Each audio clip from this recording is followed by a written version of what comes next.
What's up, YouTube? Welcome to another episode of kevmacvideos, True Stories. And the money ain't no hoeing me, boy, I give them 100. Since it's a drought on real niggas, how the fuck could you hate? Could he not sit and walk around while I'm trying to that? And the money ain't no hoeing me, boy, I give them 100. Uncut G, I ain't no rapper. If you want a verse, nigga, come to my hood so I can stop. And the money. That was it. I never stopped banging. I started banging hard, then I got so hard till it was a shame. Welcome to another episode of kevmacvideos, True Stories. This one's gonna be real quick, and it's just a life lesson. It's about loyalty. It's about choosing your girl or the gang. It's not gonna be a long video, so check me out. Today's story takes place in the late 1990s, but I want to say this. Sometimes there comes a point where you're put in a situation to choose your family or the gang, baby mama or the homie. And so let's get right into it. I got out, I was on parole, I was gambling back then on 46th Street in the 4-6s. A lot of homies was down that way hustling. The 46th Street was probably one of the biggest weed blocks in the history of Los Angeles, in South Los Angeles. And so, I'm with the gang every day, man. I'm coming home with the gang. I'm trying to get some money. I'm living with my kids and their mom, but we got two houses. We got my mama house and we got where she's staying at. And one day I'm at the house. The kids at school, and me and my kid's mother, we just going over, we talking about our relationship, where we gonna go from here. And basically, we thinning everything out so we have a smooth relationship, right?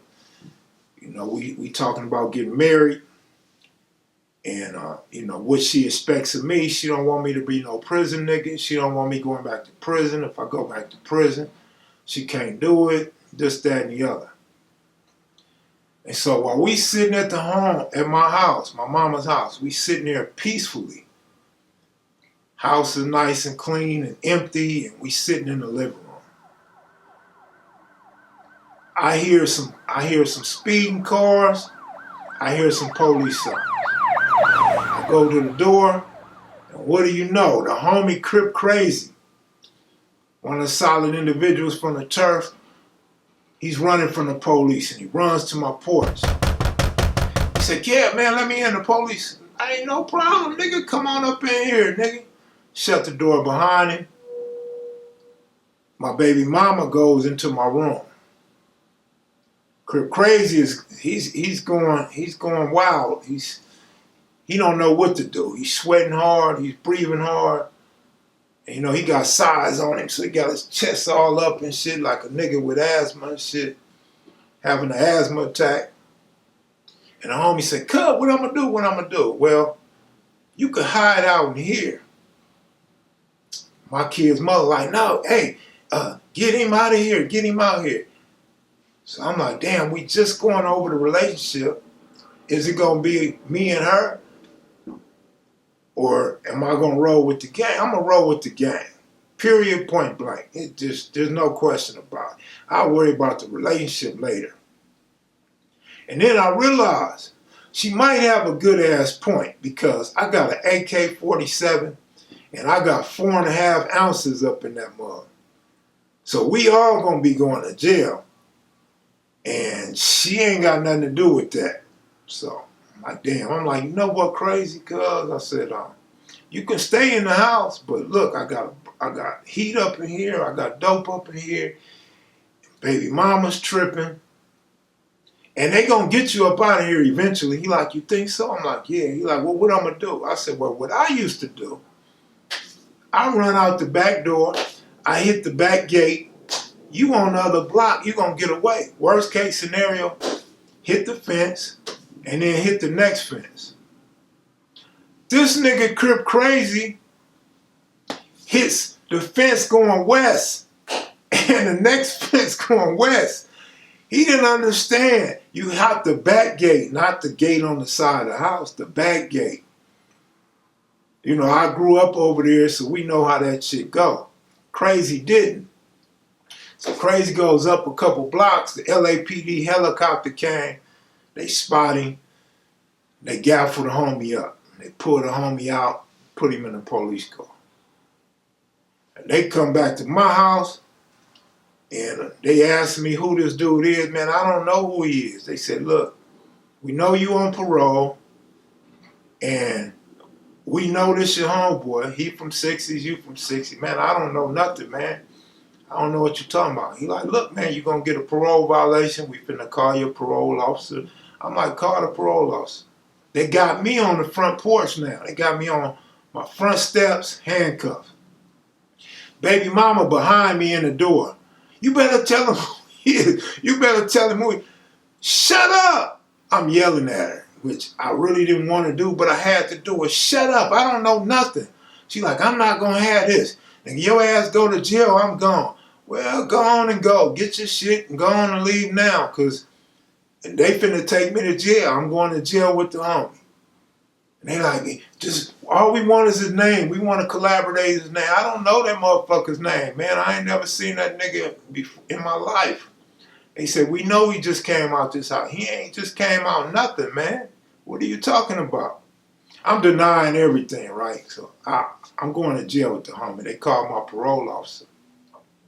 At least they say they called my parole officer. And now they telling me that I'm finna go do a violation because I'm interfering in a police investigation and I let somebody evading them come in my property. I'm like, man, forget it. Do what you gotta do, man.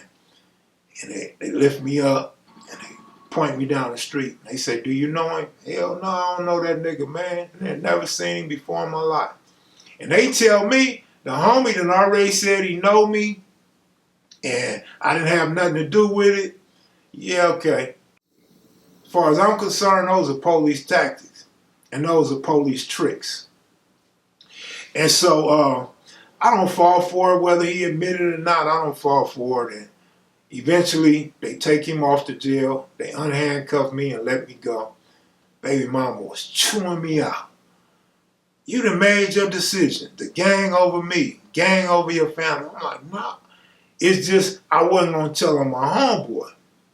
And you should have stayed in your place, in your business. Like, don't get off in our business. If you calling this some gang shit, then stay out of it.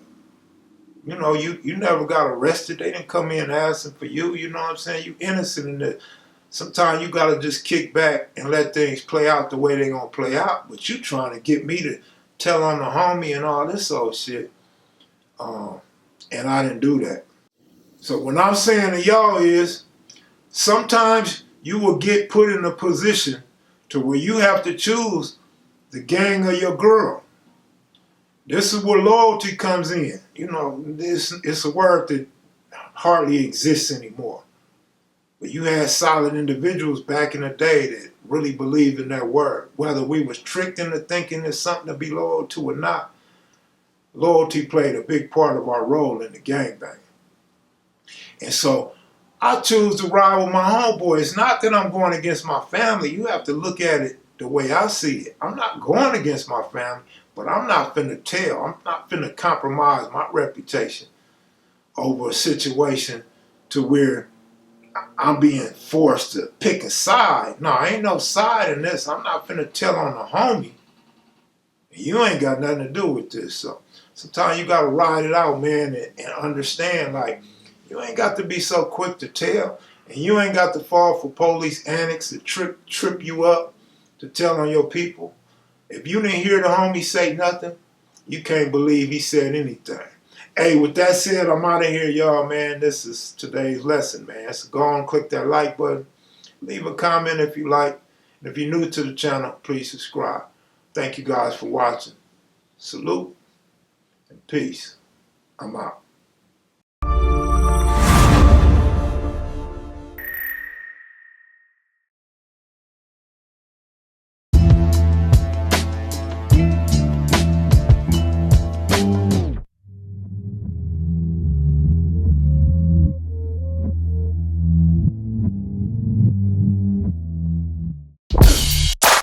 this is Los